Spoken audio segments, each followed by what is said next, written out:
I've had this camera here, the Canon EOS-1n, for 3 months now, and here's everything I love and don't love about this camera.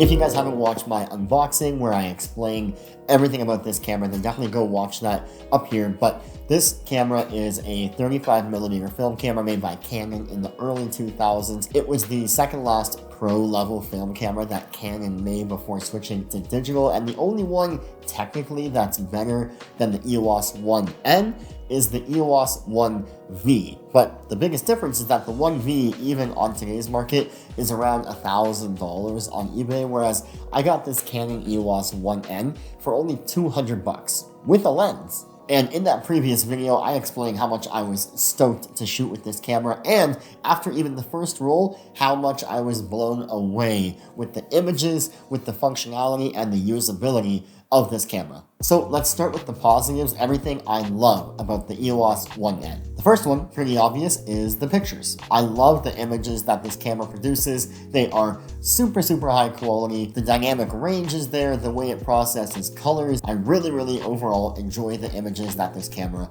produces. Now, obviously, that comes down to other conditions like the film stock that you're using, the developing process, all these other things, but from the camera, it is amazing. Next thing I love, and I've said this before, is the body. I'm in the camp of people that love a larger camera body, and this one definitely fits that ticket. It is a very large, very heavy, very girthy camera body, and I love it. I always say this, it fits every single one of my fingers so that my pinky isn't just like flying off the edge. It is super comfortable, the grip is strong, it's again very well balanced in the weight so that it's not tilting forward or tilting back too much. And the actual body itself is built like a tank. Like I feel like I can take this anywhere, take it into war, take it into a safari, and it'll do just fine. Next thing I love is actually the film loading thing, like how you load the film into the camera.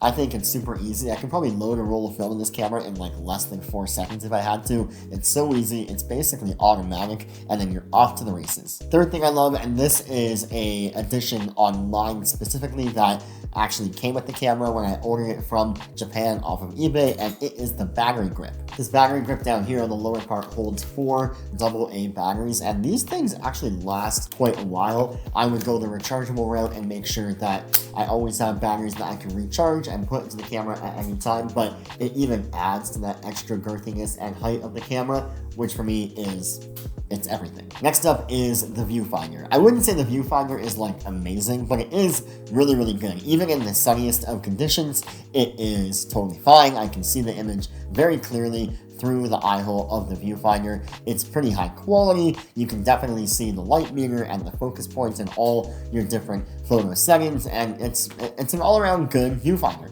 Can't complain. Then, of course, we have the buttons. The buttons are really tactile on this camera. I quite enjoy using them. There is a part to the buttons that I don't enjoy using that I'll talk about in a second, but all the buttons, all the dials are very tactile. The shutter button is really tactile. You can definitely feel the difference between a half press to find focus and a full press to actually take the image, which for me, as somebody that switches between manual settings very frequently, I'm super glad that all the buttons on this thing are very, again, I'll say the word again, tactile. The autofocus. I quite like the autofocus on this camera. It's also a negative, which I'll get to in a minute, but the autofocus on this camera is really fast, really snappy, never misses whichever of the 5 points you set the autofocus to. It is going to deliver every single time, and it is really fast. So autofocus, A+. Another awesome thing about this camera, speaking of the buttons and the dials, is the screen. The actual screen on top of the camera is super legible, super visible, has everything laid out in a very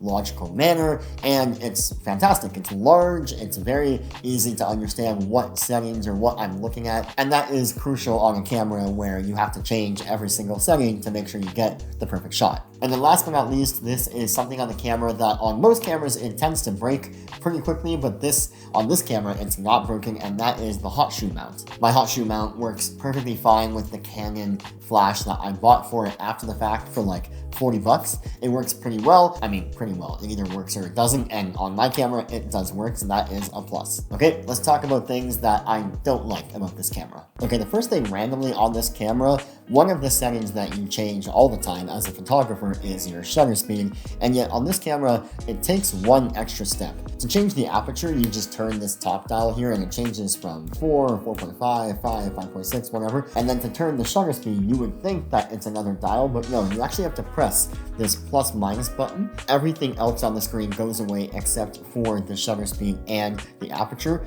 and then you turn that top dial again to change the shutter speed. It's kind of like one extra step that I have to do to change a setting that I literally change all the time, which is not my favorite thing in the world to do, but it's not the end of the world, it's just a bit annoying. So that's number one. The next thing is actually about the autofocus, again, that I was mentioning earlier.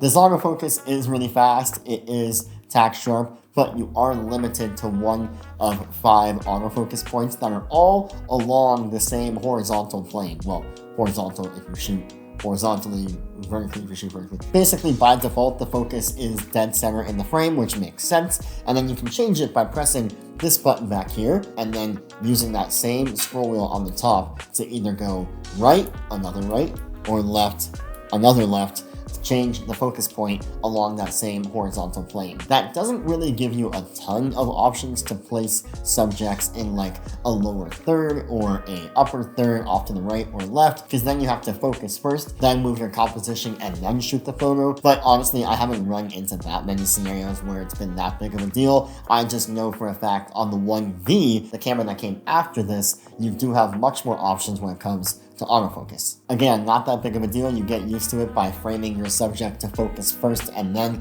framing for the composition, but it is something that I wish I had a bit more functionality on. That's honestly my short list of negatives. There's not a lot of things I don't like about this camera. It's, again, my favorite camera that I own at the moment. The pictures speak for themselves. I absolutely love it. And again, for the price point of only $200 to $300, along the times with a lens like the Nifty 50, it's a no-brainer. I'm probably gonna pick up another one of these cameras just to have in my arsenal in case this one decides to not work one day, whatever. It's honestly such a small amount of money as a photographer to have an extra body that you know and love for only a few $100. And that's pretty much it. I'm really excited to shoot more with this camera as the months progress. I've shot a couple rolls while here in Lisbon, Portugal, and I've really enjoyed those photos so far, but I definitely want to experiment with different lenses on this camera to see how it acts in different settings and scenarios and environments. Thank you guys so much for watching this video. If you liked it, please give it a thumbs up, leave a comment down below what you want to see more of on this channel, and do not forget to subscribe.